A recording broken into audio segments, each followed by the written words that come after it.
everybody, and welcome to this completed episode of Top Deck Thoughts.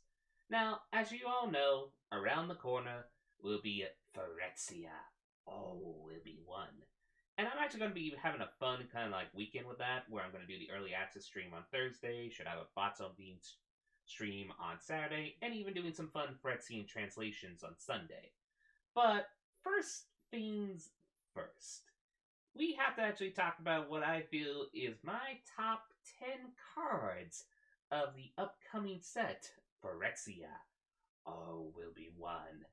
There'll be some sauce, there'll be some jank, but overall, there's going to be Phyrexians. A lot of Phyrexians. Nevertheless, let's get started on my top 10 list of Phyrexia. All will be one.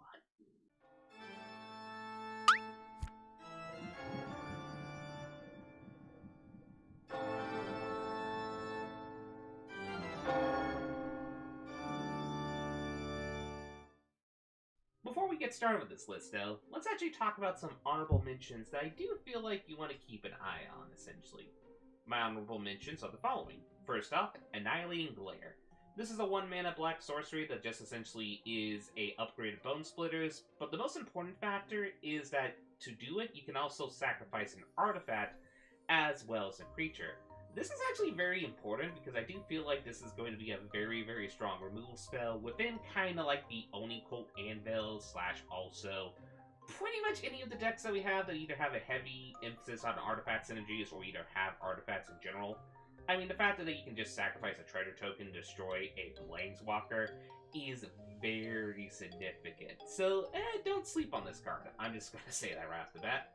Next honorable mention is mostly my janky heart is saying this, but it's got to be Graz the Unstoppable Juggernaut. Well, cute Juggernaut meme here. Don't you know who I am? I'm the editor, friend! But nevertheless, this is actually just going to be a fun, kind of like janky brew the brew around, just making all of your creatures into Juggernauts, one of the more classic cards in Magic. And there's even just some funny ways to brew around it. Like, one that I'm going to do in kind of like an is-it-based brew is I'm going to play it with Saheeli, the new one from Brothers War, and just essentially make my 2 Thopters that I can generate from Saheeli into flying 5/3 Juggernauts. Like, you can even do just cute stuff like that. Or even, there's even just some practical synergies with this, like, say, you're playing Wedding Invitation, your wedding guests are going to be Juggernauts. You can also just play this in Rabble Rousing and then just make a bunch of Juggernaut tokens. It's just, there's just a bunch of really cute synergies you can do with this card.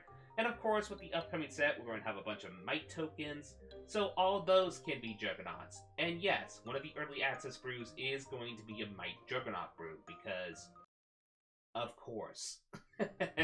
Last one on the honorary mention, honorary mention, brain fart there, is going to be Phyrexian Arena.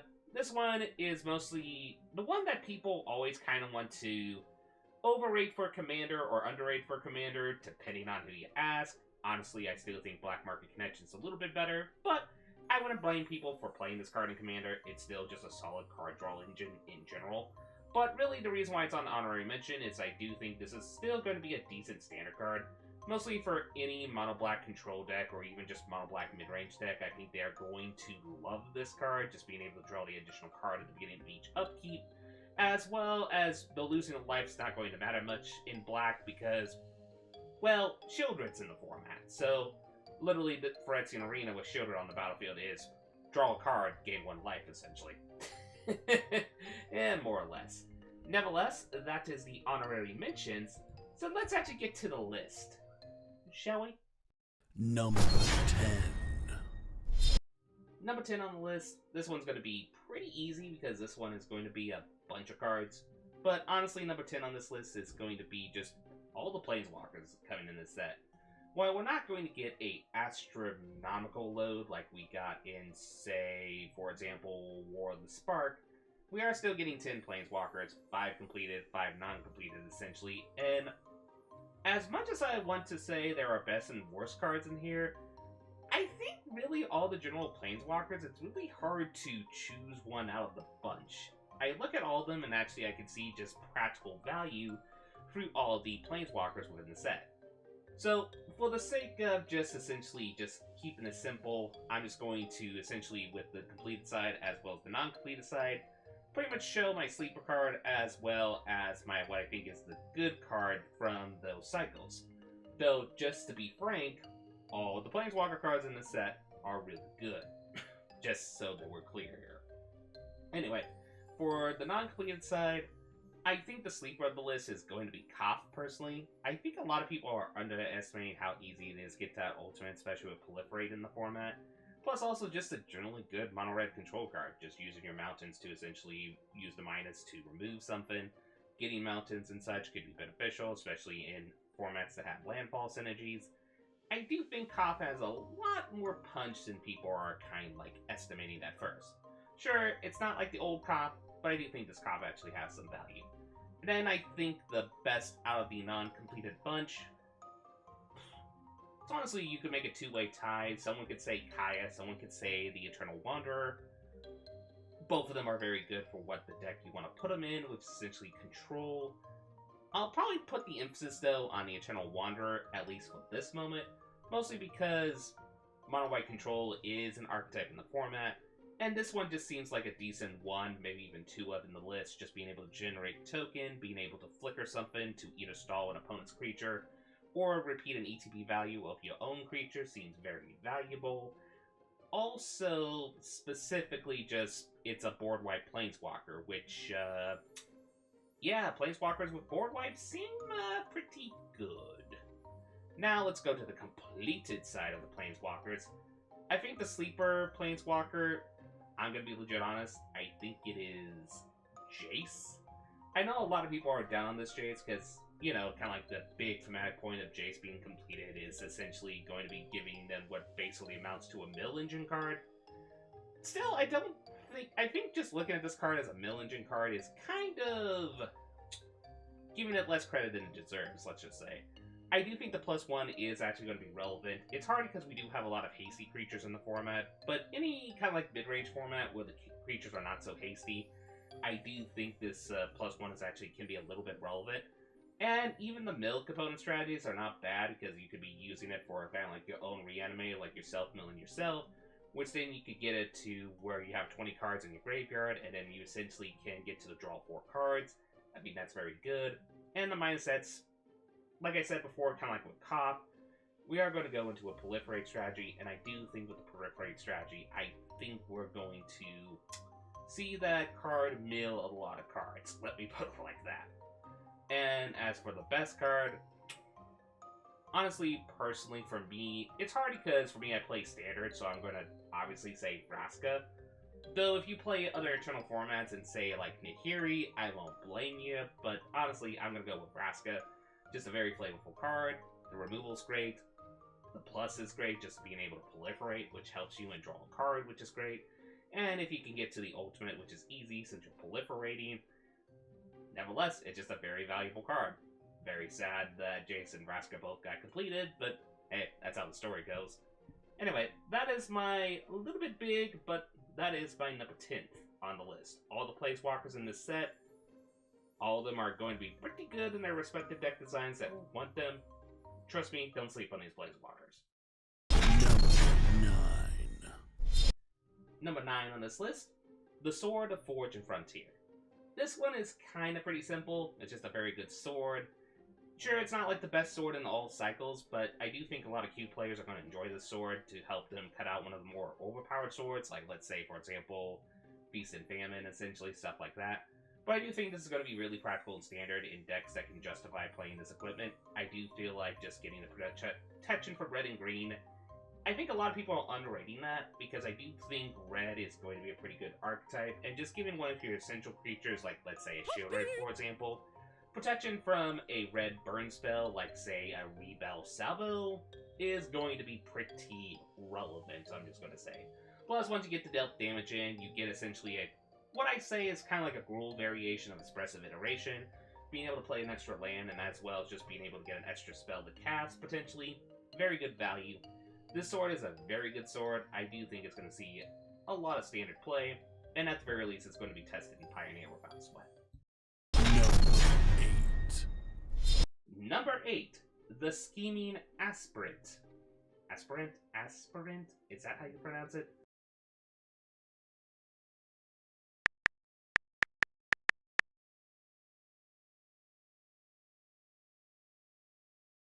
Aspirant. Though nevertheless, this is a very scary 2-drop, just the fact that whenever you proliferate, you're going to essentially get that life gain and life loss.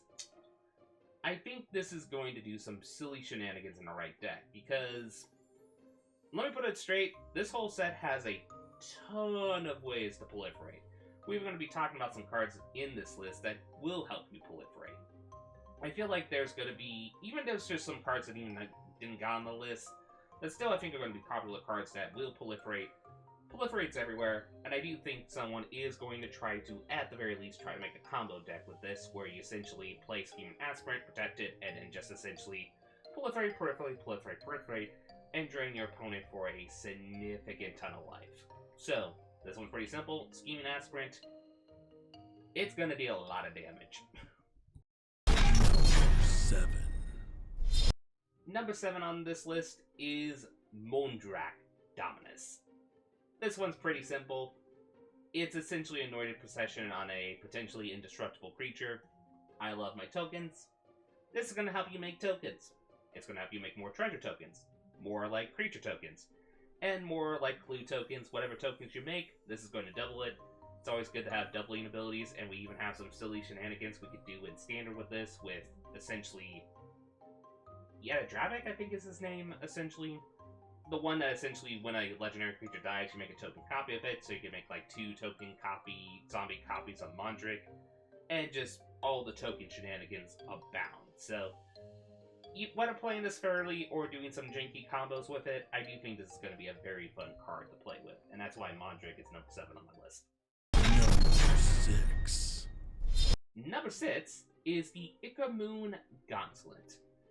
Honestly, this is just a fun jank card in my personal opinion. I do love the fact that it does give us an emphasis to play Super Friends, but I still think even with the fact of the janky applications, I still think this is a very strong card. Mostly because giving your Planeswalkers the activated loyalty ability to proliferate can be very relevant in this meta, especially since we're going to see a lot of foil counters, poison counters, and such. So just being able to get extra counters on that, and even just normal +1/+1 counters to buff up your creatures, can be pretty relevant. Not gonna lie on that. And if you can get to the point of getting to the extra turns, that's actually pretty cool.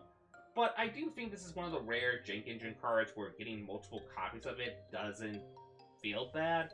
Mostly due to the fact that whenever you cast a non-creature spell, you can put a counter of a certain kind on a permanent you control. So essentially you can increase loyalty by just any time you cast an instant sorcery or pretty much any non-creature spell, which I do think in multiples is actually pretty neat.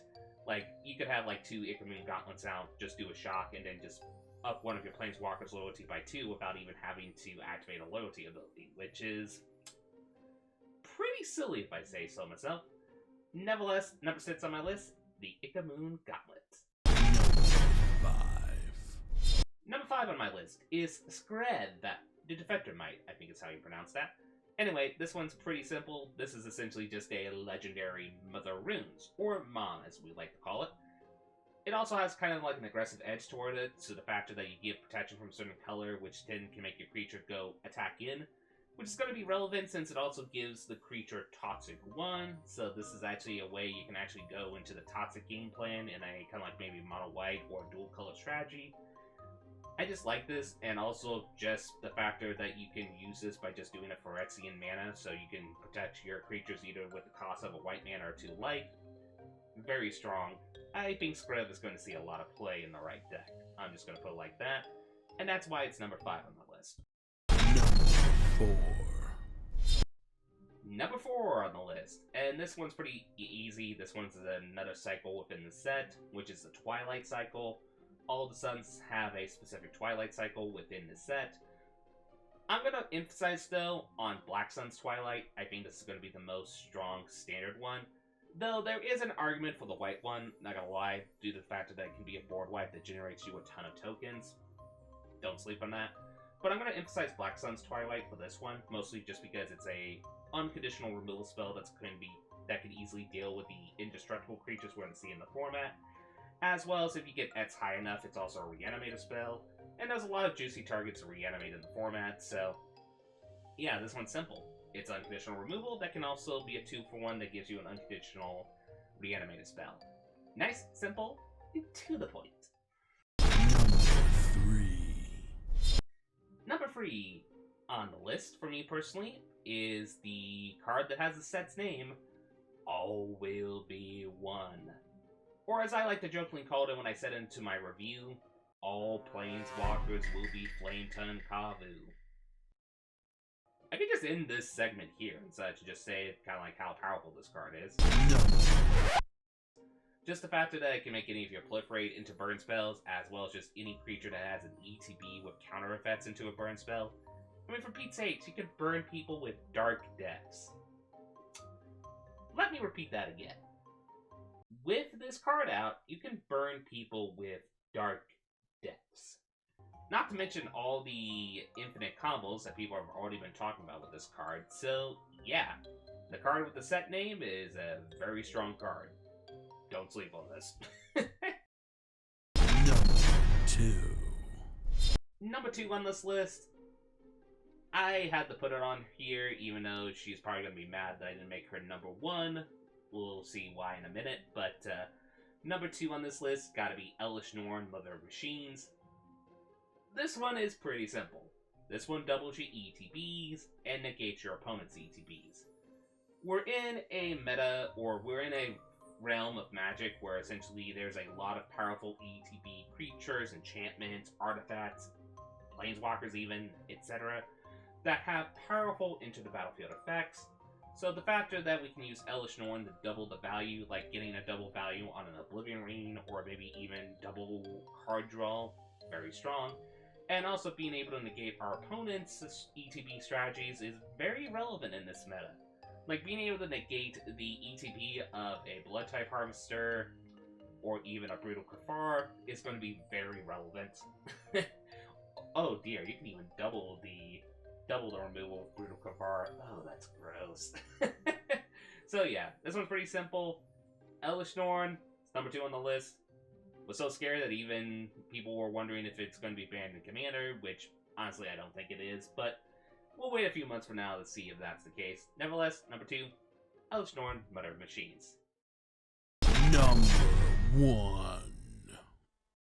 And for those who are wondering what is my number 1 card if it's not Elesh Norn, well, I gotta give number 1 to I think what is probably going to be the most powerful card of the set. And that is specifically Venerated Rot Priest. Venerated Rot Priest is just a very silly Magic card. Just a 1-drop with Toxic 1, but that's not the thing that we're talking about with this.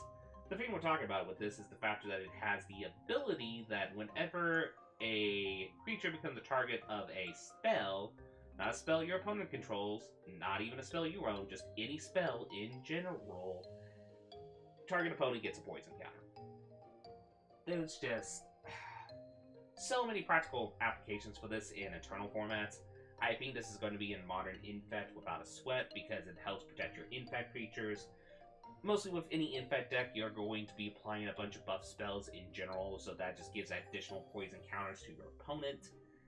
And even if your Infect creatures get removed, oh, bada bing, they're going to get a poison counter no matter what. But the jankier brain part of me loves this as my number 1 card, because there's just a lot of janky Storm combos you could do with this card. Like, for example, in Storm, all you have to do is do any spell that allows to be pretty much can target your creature that has Storm multiple times, get 10 copies of it, target your, essentially, your Venerated Rot Priest, bada bing, bada boom, opponent's dead from Infect, essentially, or technically Toxic, but you know what I mean, they're dead from poison. We even have an historic equivalent of this, thanks to that Magecraft spell from Strixhaven that essentially copies itself multiple times with how many spells you cast, and it always saw playing kind of like mono-white aggro. I'm forgetting the name of it. Editor will show the card post-edit and such, but nevertheless, that card is very silly with Venerated Rot Priest. And just the fact that it protects your essential mid-range creatures by giving the opponent the consequences of poison counters is very relevant. This also works with Mutate, which is kind of silly. This also works in multiple copies, so if you have multiple copies on the battlefield, if your opponent or yourself target it with a spell, your opponent's going to get multiple poison counters. Just... there's a lot of silly brewing potential with Venerated Rock Priest, and it's going to kill some people very fast with poison. And that's why Venerated Rock Priest is my number one card of this set. Yeah, this card is silly. Nevertheless, I hope you all enjoyed my top 10 list. What are your personal favorites from the set? What do you think is some of the best cards from Phyrexia and All Will Be One? Leave them down in the comments below. I hope you all have a lovely day. As they say, hip hip